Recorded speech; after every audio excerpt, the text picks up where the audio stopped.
Okay, let's dive right in. Welcome to this explainer. Today, we're looking at an absolute masterclass in deception, Monopoly Cheaters Edition. Consider this your official heist briefing, okay? We're going to map out exactly how to bend the rules, pull off the perfect crime, and walk away the absolute wealthiest player at the table, all by strictly following the mechanics outlined in the game's actual instructions. So grab your mental notebooks, because we are about to learn how to break the law totally legally. So picture this. What if a game actually rewarded you for cheating? Well, in this specific edition, your objective isn't just to casually buy properties and collect rent like in the classic game we all grew up with. No, the true object here is to cheat, to get ahead, and fast.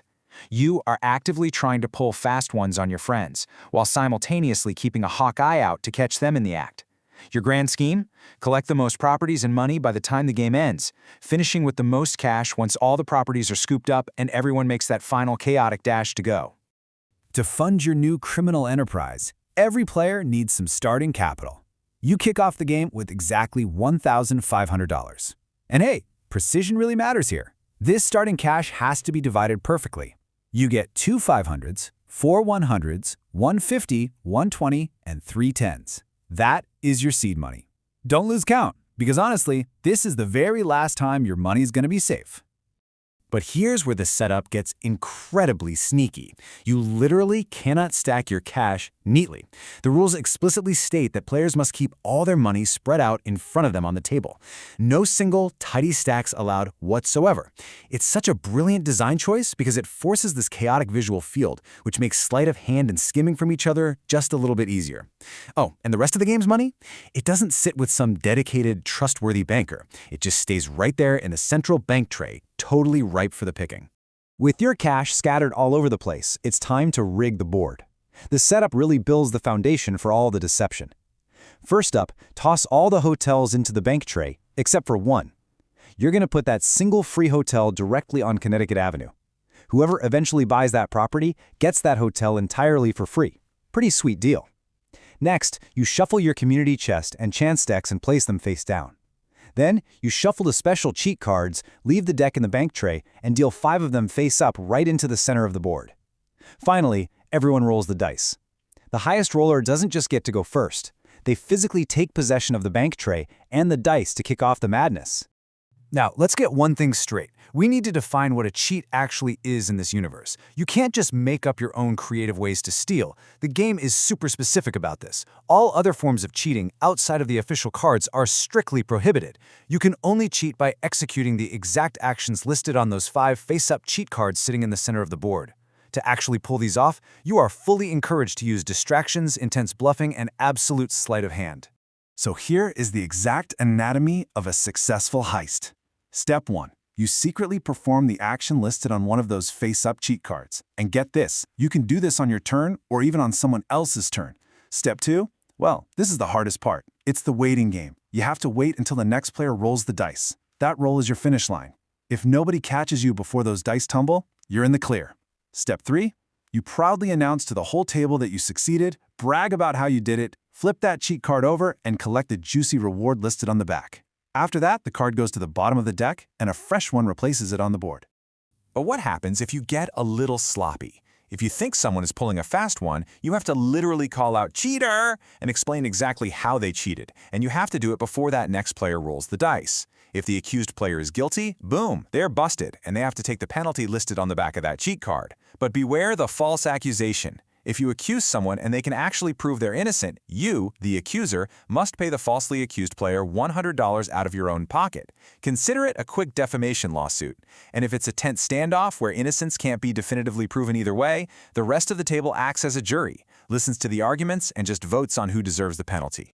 Now, amidst all this glorious thievery, there's still a standard hustle to maintain. On your turn, you always want to scan the cheat cards to plot your next move. Then roll both dice and move clockwise. If you land on an unowned property, you can pay the bank the listed price and take the title deed.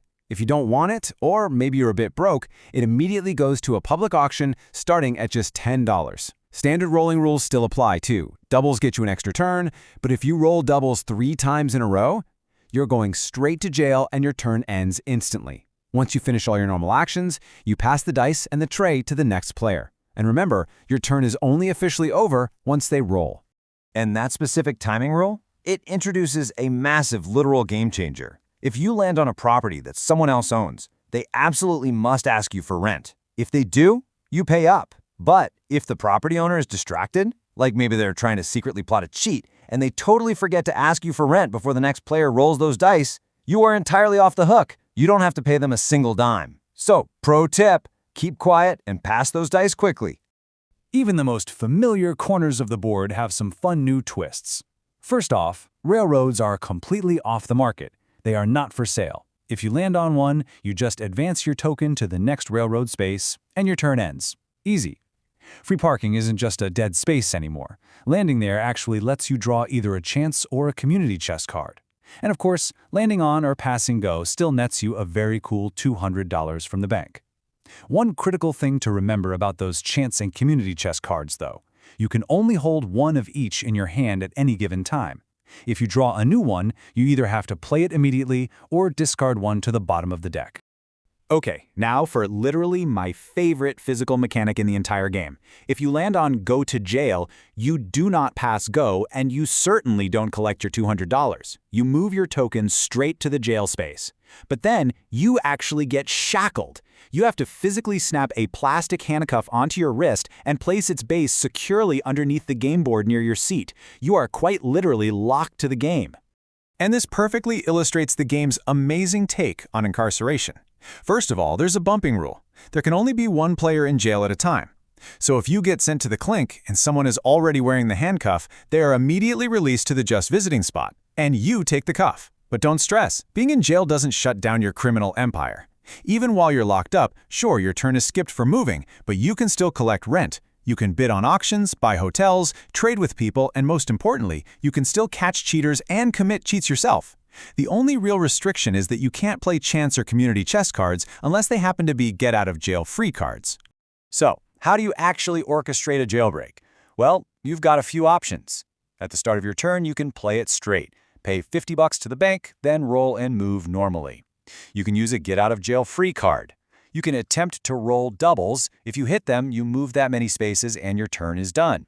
Now, if you fail to roll doubles by your third turn in jail, you are forced to pay the $50 and move based on that third roll. Or, naturally, your final option is to simply cheat your way out, assuming there's a face-up cheat card that lets you pull it off. Forget about those little greenhouses. The real estate market in this version is totally supercharged. You buy straight to hotels. Once you own all the streets in a colored set, boom, you have a monopoly. Your rent increases and you can upgrade. And you don't even have to wait for your turn to buy a hotel. You literally just pay the hotel costs listed on the card and drop it right on the space. There's a strict limit of one hotel per property, and you cannot sell them back to the bank or to other players. Also, remember that hotel on Connecticut Avenue we placed during setup? If you happen to buy a bank-owned property that already has a hotel on it, you just pay the normal face value and you get that hotel absolutely free. Oh, and if supplies are low and multiple people want the very last hotel, it goes straight to a bidding war at auction. Now, obviously not every hustler stays flush with cash the whole game. If you're going broke, you can buy, sell, or swap properties with other players at absolutely any time. You can trade for cash, properties, or get-out-of-jail-free cards, and the terms are 100% up to whatever you guys negotiate. If you completely run out of money and owe a debt, you have to sell properties back to the bank for their face value, or to a player for whatever price you agree on. If you liquidate everything and still can't pay the bill, you're out. Eliminated. If you owe another player, they get all your remaining cards. If you owe the bank, all your beloved properties go straight to auction. The end game itself? It's vastly different from the classic Monopoly you know. The end is triggered the very moment the last unowned property on the board gets purchased. Once that happens, the game shifts into its final phase. Every single player, no matter where they are on the board, continues their movement forward until they reach go. They must stop exactly on go and collect $200, even if their dice roll would have carried them way past it. Then comes the massive final payout. Going in turn order, each player collects the rent for every single property they own, straight from the bank. And yes, you absolutely collect the double rent for your monopolies and those massive hotel prices during this phase. It is a huge payday.